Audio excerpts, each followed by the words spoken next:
Yes, welcome back to Leading Our Own Way. I'm Andrew White.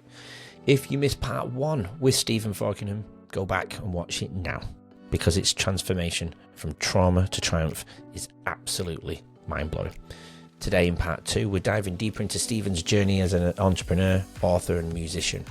We explore how writing became his healing tool, the power of vulnerability in leadership, and why he believes connection is everything. If Stephen's story is resonating with you though, please make sure you subscribe and hit that notification bell. It really, really helps the show. Let's continue this incredible conversation with Stephen. Enjoy. We'll see you next time as well for part 3. Don't forget, this is part 2 of part 3. Here's Stephen. I want to enjoy life, and I've had a terrible childhood, and I just want to live life now, and why not do that sort of stuff, Why not be that? If you can make it profitable and everyone's happy, why not do that, I want you to be my boss, mate. Yeah. I just want to share, there's genuine people out there and some very selfish people, but people deserve so much more than what they've given, and I just want to give and share with everybody to feel the way I feel about every day, You're not a boss, mate. You're a leader. That's the difference. No, it's true. You're not a boss. You shouldn't even enter that word into your mouth anymore, I don't think, because that's not what a boss does, what you've just done. It's a leader, right? It's the same. I never want to work for anybody again. I've only ever faced environments that are either toxic or they're in a situation where they're being, by their leaders, their bosses, their departments, getting ringed out as much as they possibly can, right? Yep. And they, in order to get what they need to fulfill the boss above them, they have to do it to us. And I hated on the that. lower end, I hate that too, man. Yeah, I'm not And, doing it anymore. I mean, I've been at the very bottom of the rung in any business, and I've been very close to the very top. And I've been in a warehouse situation where I'm on the line doing some sort of factory work. I think I was doing picking orders at that point. And a box would fall off, and you've got to mark it down as time loss. And if you've got to go to the toilet, you've got to put a mark on the board to mark how long you're on the toilet. I'm like, are you serious? Yeah, nah. I will give you 110% of my effort and energy at all times while I'm here, but to mark me down and say, hey, your time is lost because you went to the toilet, I'm like, nah, man, I'm not. That is not on. I just walked out. I'm like, nah, stuff this. This is not me. This is not for me at all. And I've worked a lot of jobs in my life. But even what I was doing, there's another place I worked at when I was younger. I was started as a forklift driver, as just a casual, and I worked within 12 months. I was the supervisor of the yard, and then within 2 years, I was the dispatch and logistics manager of the entire department. And I was in charge of 9 staff, and I was the youngest there, because I just had this brain. I said to the boss, I can do this job better than him. Trust me. And they gave me a chance, and I just took their daily sales from 70,000 to 100,000 maximum to over 500,000 consecutively for months and months and months on end. And they upgraded the warehouse. They hired 30 more staff. They installed 3 more major lines of what we were doing. And I'm like, yep, this is easy. I see it as something I want to make it better. And I drove the staff to a point where I gave them freedom. One of my main loaders was like, I'm feeling a bit sick today. I'm a bit tired. I said, hey, go and have a snooze in the sick bay, sick bay. Lock the door behind you. I'll let everyone know. Leave him alone, because he had bad sleep because his kids were kept him up all night. And 2 hours later he came out and he felt like a brand new man. He's like, can I do that? I'm like, yeah, I'm your boss. Of course I can, but I need you here. You feel better? He's like, good. I'm like, cool.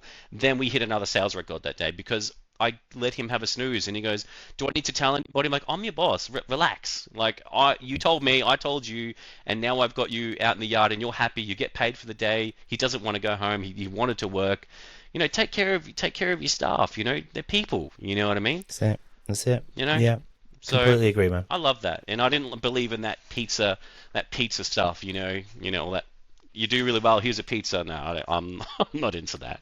Yeah, no, I agree. Yeah, it's well-being starts from the point you wake up to the point you wake up. It's not a tick box in the workplace, and throwing lollies in a meeting at people to make them feel good is not the way to make them feel good, because that's just a pleasure hit. And that, like you say, that pizza, it's about doing those little things that make us human, and feel safe to come to work and not be judged, not be I know there's judgment always going to be there to a certain point, and where it's needed it might be needed if someone's doing a poor job consistently. Then they might need just a bit of training or a bit of inspiration, not put down immediately. Let's go to the other angle, and the other angle. Yeah, man, I've been surrounded by that my whole life, and just taking destiny into my own hands. Now, I'm sick of needing to let somebody know. Even in teaching, I need to let somebody I need to go to the toilet because naturally I can't leave the classroom on their own. Yeah.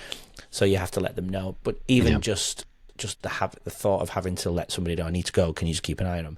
They know even though they're not logging the time, they know how long I'm in there. Yeah. They know that's a long way. No, that's a short way. I would never do a poo at work, just so you know.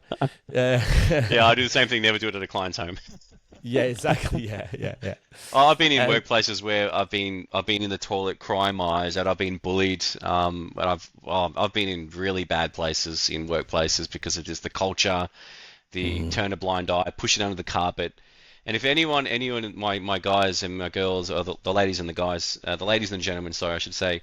I'm a firm believer of, like, if there's a rug, I'm going to rip it up, I'm going to throw it over the fence, and we're going to look at the issue, and we're going to solve it right now. I said, if there's any issue, get here right now, we're going to sort it out. What's going on? What are you feeling? Why are you frustrated? Why are you upset? Is it something I've said? And I think one time there was one thing I said and I worded it really poorly, and I've learnt a lot from that.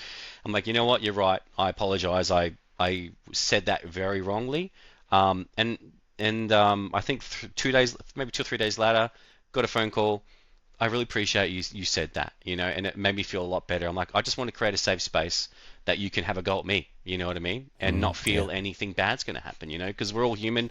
I'm only learning. I've been trying to learn to be a decent human being for my whole life. I'm trying to learn, and we only learn every day. So if I make mistakes, I apologize, and I'll try and be better for it next time. It's my willingness to recognize it, first of all, and my willingness to be better than I was yesterday for them, so they have a really good experience, I think is more important to I lost my train of thought. It's more important to want to be better as well, I think. So Agree.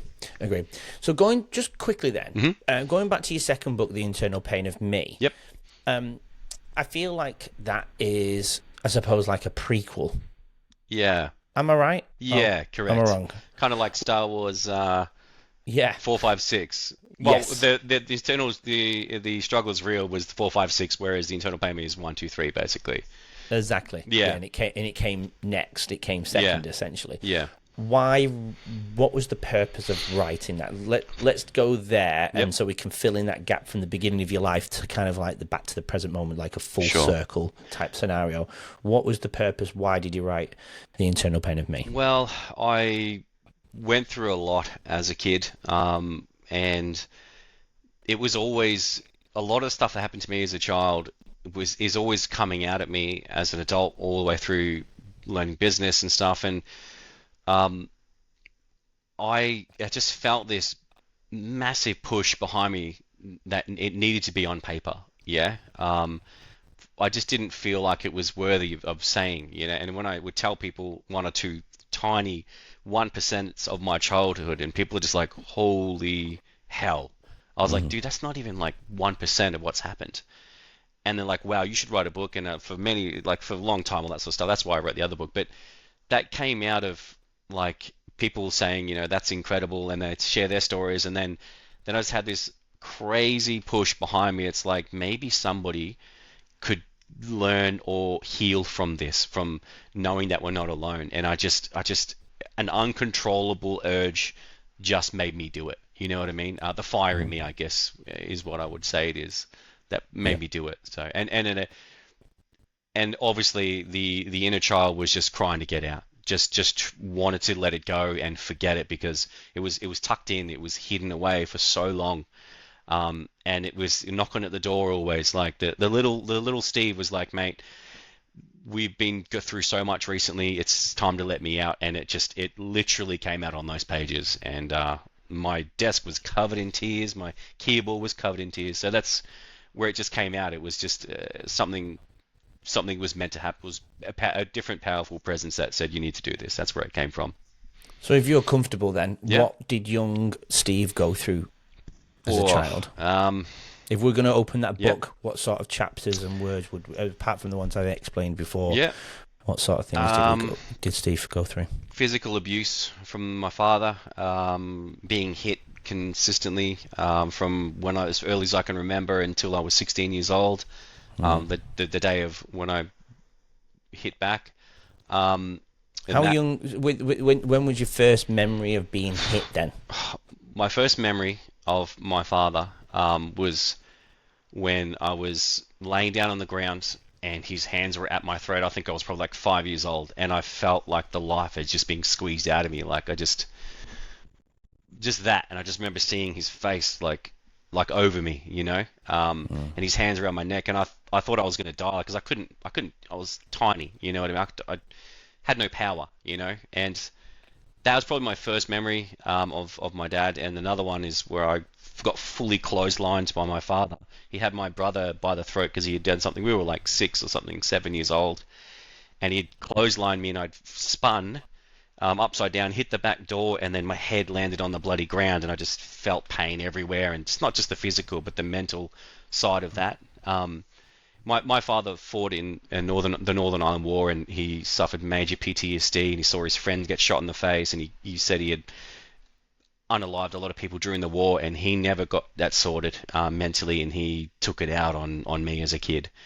And from when I can remember as a 5-year-old to I was 16 years old, my face was a punching bag. I had cigarette ashtrays, dinner, put through windows, walls, coffee mugs. My dad had this cigar ashtray that was like a half a bowling ball. That shit hurts. So physical abuse was just crazy with me. is this a daily thing? Well, I not daily, but on the occasion, because if I didn't steer clear of what was going on and not keep out of trouble, be quiet. If I didn't, then I'd cop it, yeah. And if my older brothers, because I was the youngest of, however, of 5 brothers, but there was only 3 of us in the home at that time. If they had caused something or stolen something of Dad's, like his cookies or something like that, they'd blame me because they were the older brothers, and I'd just get a hiding. Yeah, it wasn't just a belt on the ass. It was very, very brutal.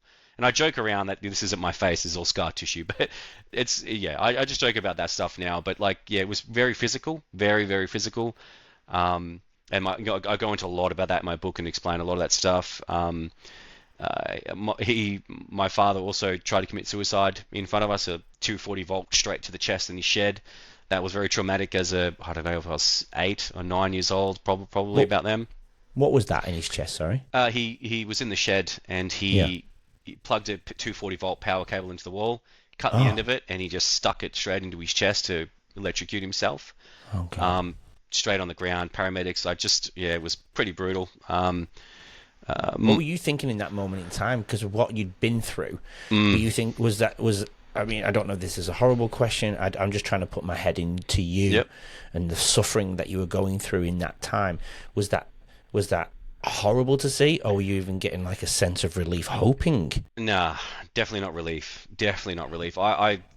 It's some part of me was like, he's still my dad. Maybe he could turn his life around. And I just still cared, I still care to this. Well, my father passed away a couple of years ago, but I still cared, during that moment, even though all the stuff he had put me through, and I just still cared. I don't know, because I wish I had a father that was really a father. You know what I mean? Loving, caring. Of course. Was there any side effects to this? So, were you scared to go into bed? Were you didn't want to get up in the morning? What did Steve go through as a byproduct of everything that you went through? I stayed in my room as much as I possibly could. My whole childhood is just like a black, grayed out memory, and fear, absolute fear, and choking because my parents chain smoked day and night, and there was always like about a 3-foot fog in our house of all the smoke in the house. You know, and we had a house painted that many times because of all the smoke, and secondhand smoke screws you. So I always wanted to stay in my room, listen to music, and try and play. I didn't have a lot of toys. We were very, very poor when we were kids, struggling to Mum did the best she could. She worked 3 jobs when my dad never worked. He had an odd job here and there, but I guess I was in fear a lot. I didn't want to get beaten again, and I just stayed in my room quiet. I never snuck out because I was always in fear of getting an absolute beating if I got caught. Just fear, Yeah. full fear my whole childhood, and that's why I don't like bullies because I know what fear feels like, and I just hate what it does to people, and it just traumatizes you. Yeah, so the fear, I guess, would probably be the worst. What was the relationship like with your mother, and maybe your relationship with your mum and father as well? Yeah, they got a divorce around when I was about 16. They were back and forward for many years before that. Lots of yelling, but lots of yelling, and mum was too busy struggling and surviving from her childhood and dealing with my father. And like I was born into chaos. My mum was about to leave my dad before she found out she was pregnant with me, so she stayed. So there was always my entire life was like I was an accident. So that's why she stuck around. But mum tried the best she could, and I didn't see it as a kid, but I see it now, and like, wow, she did so well with what she did, with what she had. She tried to create a stable family, but mum was dealing with a lot of her own issues as well. And yeah, so like mum didn't mean to be neglectful, but she had so much stuff to deal with at the time with dad. Um, so yeah, I felt unloved, unsupported growing up, and mum, she was. I see it now how much she tried, but back then it was. I just didn't feel unloved or supported. It was the amount of care I would get was like they're there, pat on the back, and I'm just like dying inside. And I guess from about age 5 until about 16, I just wanted to commit suicide as a 5-year-old, 6-year-old, 7-year-old, 8-year-old, and that's not something a kid should be thinking about every day. Kids should be thinking about being superheroes and playing with toys, and all I wanted to do was just not exist as a Yeah. 5, 6, 7, 8, 9, 10, all the way up till probably about 14, 15, until I found music. And yeah, that's why when people tell me, when I see fathers and mothers with their kids, and I just sort of, I sit there and I watch and I go, wow, like I get emotional when I see that stuff, and I go, that kid is so lucky, and that father is doing and mother are doing such a great job, and this, I wish I had this. Hmm. So that's Well, you why, will. yeah. One day you will. Oh yeah, yeah. I have no doubt. Our IVF journey has been a turbulent one at that.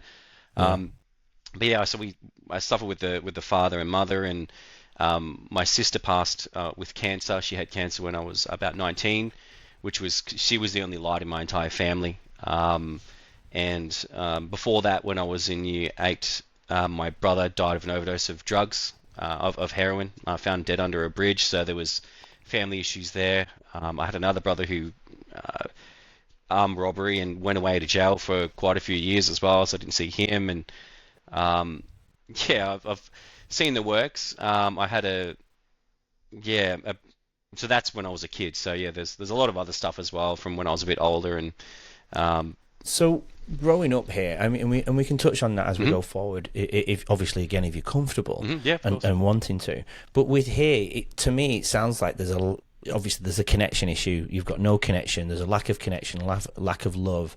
All of those things a little boy should have in his life, absolutely. But to me, it also sounds like you've got no identity as well.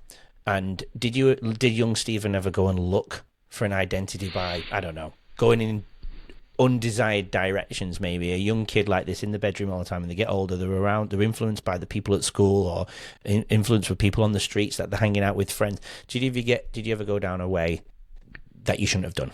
100%. And I go in about that in my book. And I was 9, 10 years old, I think, and I was angry. I was Mm. being beaten, and I hated life, and I just wanted to die. Um, so I befriended people similar to me, and we went out and we wreaked havoc. And I mean wreaked havoc as in break into places and just trash the joint like kids doing real bad stuff. And Mm. and it wasn't for like we didn't even think about the consequences at that point. It was just we wanted to hurt stuff because we were hurting and I was hurting and breaking stuff in construction sites, and we would just not stuff I'm not proud of, but I'll openly Sure. say we would just smash stuff. There was a forklift with a key on it one time, and we just drove it into a wall and knocked this wall down, and it was just crazy stuff.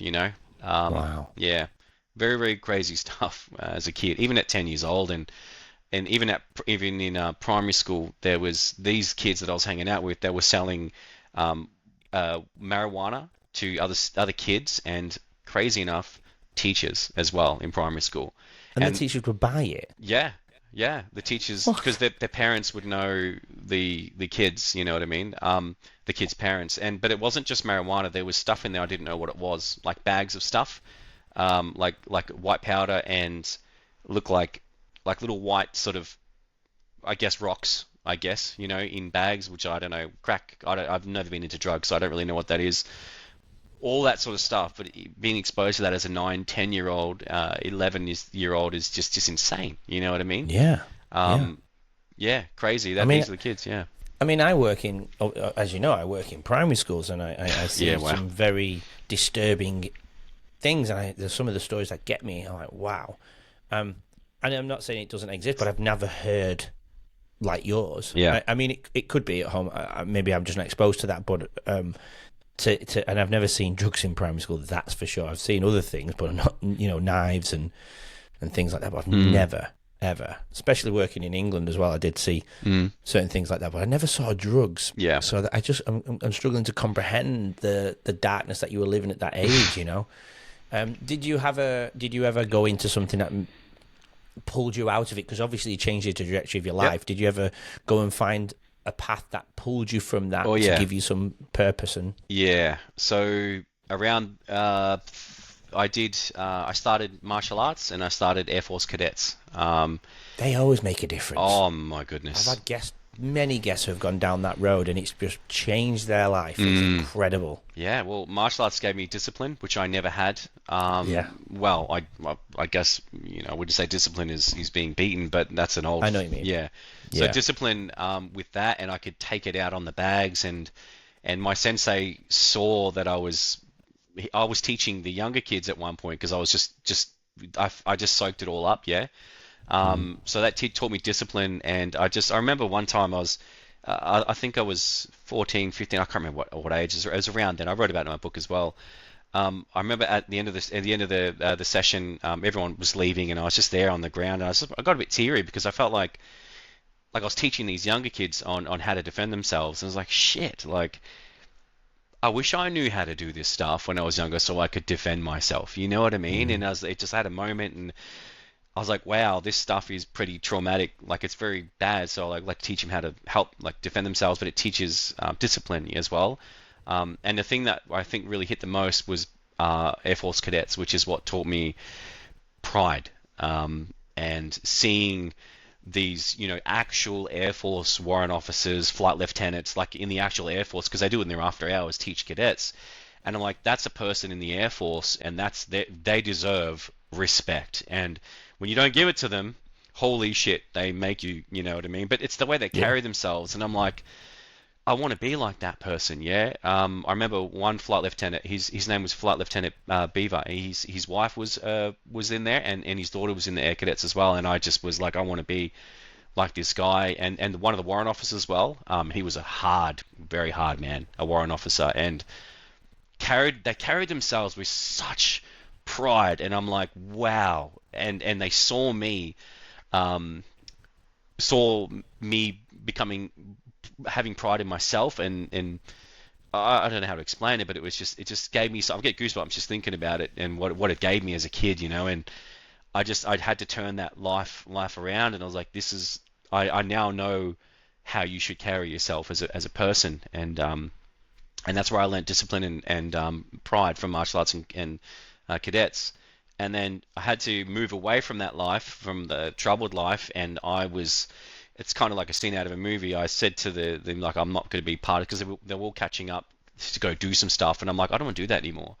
I don't want to go and break into this place and smash stuff, or I don't want to do that. And I thought that we're friends for years, and I thought that would understand. Yeah. But no, they just turned on me, and one of the main guys grabbed a big dirt rock and just smashed it over my head. And I was out cold for hours from what it seemed like, and I woke up blood all over my head. Like they just left me to bloody die, and I was like 14, 15, 16, something like that. And I just stood up and I was like, I realized they weren't my real friends. I wanted to be better, and they just did that, just turned on me like that, and that was it. Like they belt the living crap out of me, and then yeah, there was the rock on the end, and I walked in home because I had my bike there, and I walked in, and Mum's like, "What happened?" I said, "I fell off at the BMX track because it's just around the corner," and I didn't want to talk about it. I went to bed, and I just like a lot of stuff came over me that day. I'm like, I'm never ever going to associate myself with people like that because that's not real, you know. So It's so yeah, not real. I could have died that day. I was out Yeah. cold, blood all down my face, dirt, and I was You didn't go to the sore. hospital. No one found you. Nah, no, no. It was next to a couple of homes, but it was like a new estate. Yeah. Bunch of trees everywhere. It's now a full estate. It's been like that for years, but yeah, I was just out cold for hours. You know, I could have died that day. Who knows? But yeah, I walked away.